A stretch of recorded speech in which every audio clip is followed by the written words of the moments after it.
On today's video, I'm gonna share with you my experience going on the bullet train.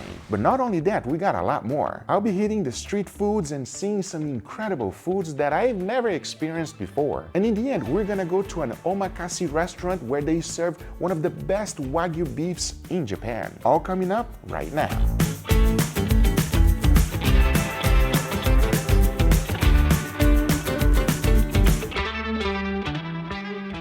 Okay, we have arrived at the Tokyo train station, to be specific.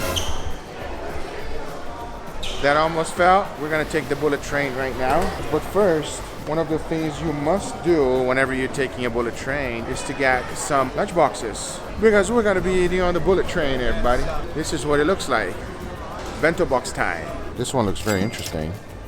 Has a tempura shrimp and other things. This one, almost like dim sum. This one here, I think, is pork belly. Okay. Arigato. We better run, because the last thing I want is to miss my bullet train.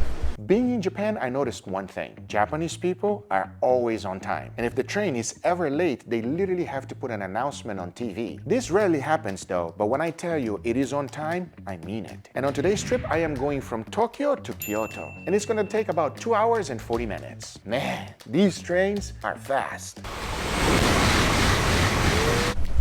That's crazy. So fun fact, it is an entertainment just to be here and watch the trains go by. It's just mesmerizing. It's like pew, pew, pew, pew. It's just so fast.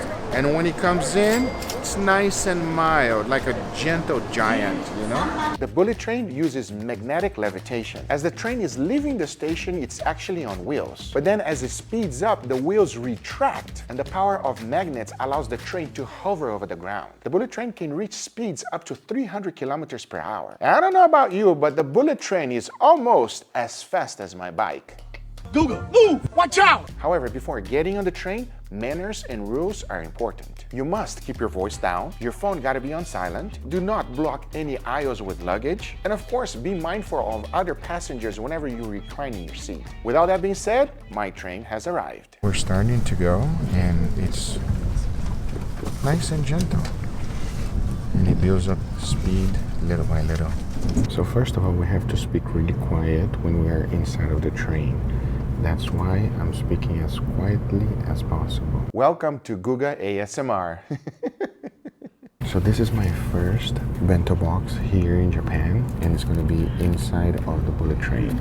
Now this box was 980 yen, about $7. This box has some good things in it. The fish cake was very spongy, and surprisingly, it did not taste like fish at all. The tempura shrimp was good, but it was sitting down in the box for way too long, so it wasn't that crispy. The pork, which was actually chicken, was 100% marinated, so it had a very nice taste. And of course, this is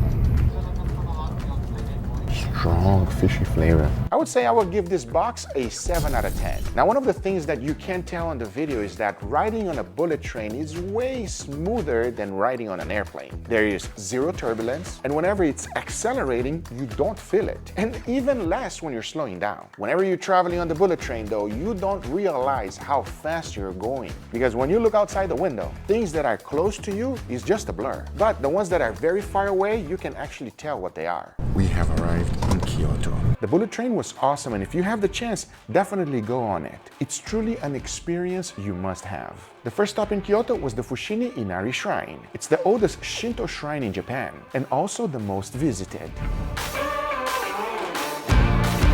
They are completely made out of wood and painted. I thought it was going to be out of concrete or stone like this one, but 100% made out of wood. So that was the first stop in Kyoto. Going through all those gates are absolutely breathtaking. Even though there's a lot of people, when you go through them and you're bumping into each other, it's the energy. I don't know how to describe it. It's good energy, positive energy. But now, our next stop is to go in the shops here, because obviously they have some food and we gotta check out what kind of food they have. Oh, that's interesting. This was actually fried rice, which they make it sticky and crispy. They wrap the whole thing in bacon. Here in the US, we call it teriyaki bacon rice balls. Of course, wherever you go, you will find takoyaki. If you are unfamiliar with it, it's basically a savory pancake batter. Usually they sprinkle some veggies, and the main ingredient is a small piece of octopus in there. To finish, sweet Japanese-style barbecue sauce, some mayo, and bonito flakes right on top. They are delicious. Just be real careful whenever you're eating it because they come to you extremely hot. Now these are pretty straightforward. They are deep fried potatoes. They just make it into a fun shape so you can eat it. My wife had to get one, so I gotta give it a try. Let's see. French fries potatoes. Instead of being like a stick, they give you a nice shape. Pretty good. Let's see what else they got. Now hold up a second because this next one might not be for everyone. It is something you definitely do not see here in the US. I mean, take a look at it. It's chicken? No. Chicken, quail. Quail. Quail. Okay. Yep, those were quail, and we normally do not prepare it that way. It just looks a little bit intimidating for most people. I would love to know your opinion on it though. Would you buy it? Would you eat it? Let me know in the comments down below. Because, well, there are so many other type of food in this outdoor market. It is quite overwhelming. And of course, I'm saying that because you have a limited amount of space in your belly, everybody. So you gotta make your choices wisely. If it's not appetizing to you, move on to the next one and you'll be able to find something delicious. However, I'm not gonna lie because I wanted to try everything. But at the same time, I had to take it easy because next we are gonna go to an incredible restaurant. So, Guilherme, where are we going? So we're going to a Wagyu meat dish restaurant where the chef cooks whatever he wants to cook.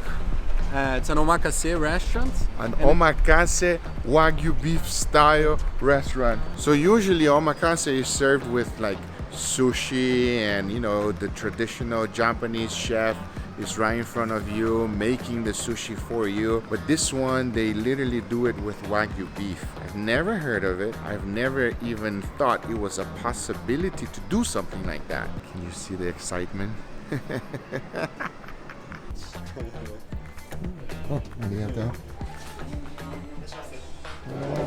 So we're going to be trying the beef from the farmer. Yeah. Right now on a restaurant setting. First course was this Wagyu tartare, which by the way, it was all provided by a farmer which I visited recently on my Google Foods channel. If you didn't see that video yet, I will put it on the link on the description down below. I even got to try something so special that it's called the Mother Wagyu. Something we don't even have it here in the US. But this taco was amazing. Next up, a quickly seared Wagyu with egg yolk and marinated mushrooms.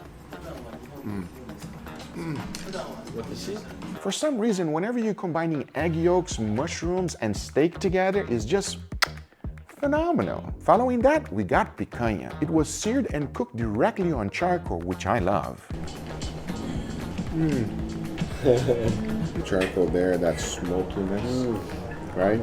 Super smoky. Now the next dish might not be for everyone. So here we have sashimi of Wagyu beef heart. Wow, that's crazy. Let's just say that this one takes an exquisite taste.